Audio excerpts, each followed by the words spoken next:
It all started with a dare. Friday nights were always our ritual. My friends and I had a tradition of picking a random bar somewhere in the city, trying to find the weirdest, most obscure spots. It was our little adventure, a way to break out of the monotony of work, bills, and relationships that never seemed to last. That night, we were in the mood for something different. Jake, always the troublemaker, leaned across the table at our usual place, a sly grin on his face. "Ever hear about the Hollow Room?" he asked. I frowned. "No. What is it?" Michelle, sitting beside me, visibly tensed. "You don't want to know." Jake ignored her, pulling out his phone and showing us an old, grainy map of the city. "It's this underground bar," he said. "No official address, no website. You just have to know where to find it." "And how do you find it?" I asked, already regretting my curiosity. He grinned. "It finds you." We should have just laughed it off. But something about the way Jake said it, like he already knew where to go, made me uneasy. I should have said no. Michelle definitely wanted to, but as usual, Jake was already on his feet, ready to explore. We walked for what felt like hours through the empty streets. The further we went, the quieter it got, like the city was holding its breath. Storefronts we passed were dark and lifeless, their neon signs flickering faintly in the misty night air. And then we saw it. A narrow alley, the kind you'd normally walk right past, wedged between two abandoned buildings. At the end of the alley, there was a single wooden door with a brass handle shaped like a stag's head. No sign, no windows, just that door, slightly ajar, with a faint red glow spilling out onto the cracked pavement. Jake turned to us, grinning. "Told you." Michelle hesitated.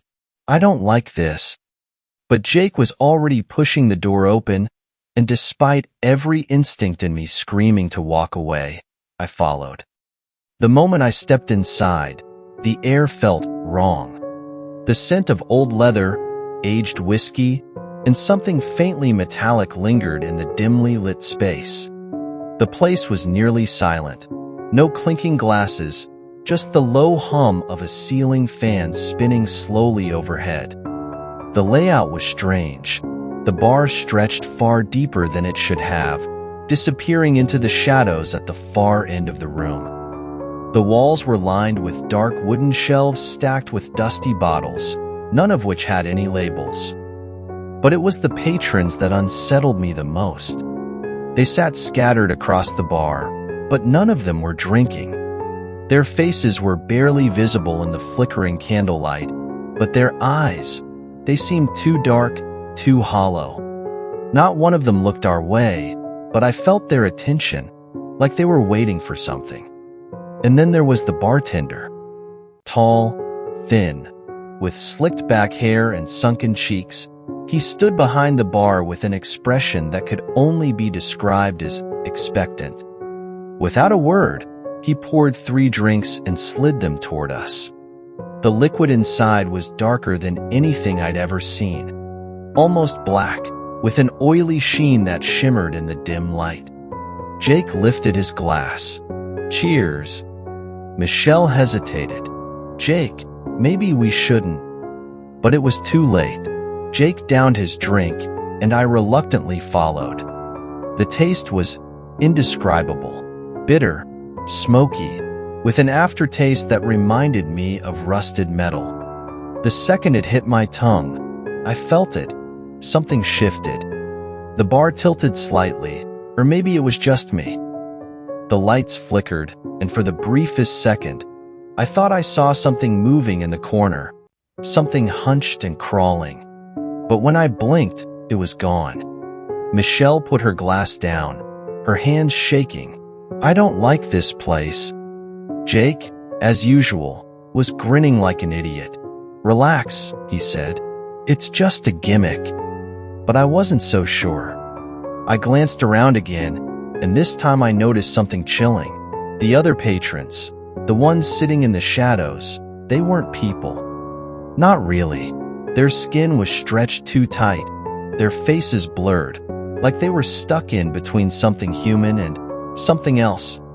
I grabbed Jake's arm. "We need to go. Now." Jake rolled his eyes, but let me pull him toward the door. But the door wasn't where we left it. The room stretched on endlessly now, the bar seemingly going on forever into the darkness.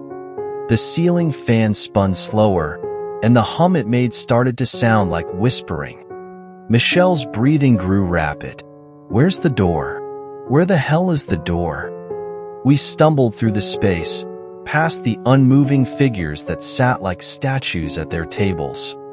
The bartender didn't move, but I could feel his eyes on us, that same expectant smile still frozen on his lips. Then he spoke. "Leaving so soon?" I didn't answer.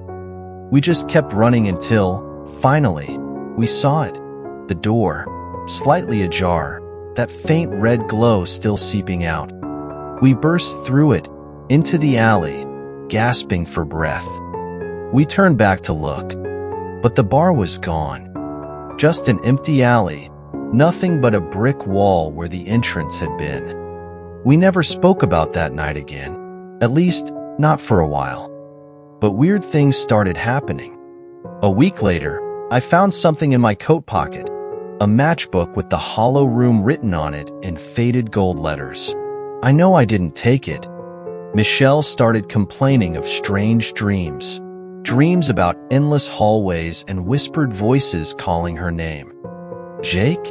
Well, Jake changed. He became quieter, spent more time alone. One night, he told me he found it again. The hollow room. Said he went back. I begged him not to, but he just smiled. A week after that, Jake disappeared. His apartment was empty. No note, no signs of struggle. Just gone. The cops said he probably took off on his own, but I knew better. A few nights ago, I saw it again. That alley, that same damn door. This time, I kept walking. But sometimes, late at night, I still hear it. The faint hum of that ceiling fan, the low whisper of voices just out of reach. I know it's waiting for me. I don't drink downtown anymore. Because if I ever step through that door again, I know I won't come back.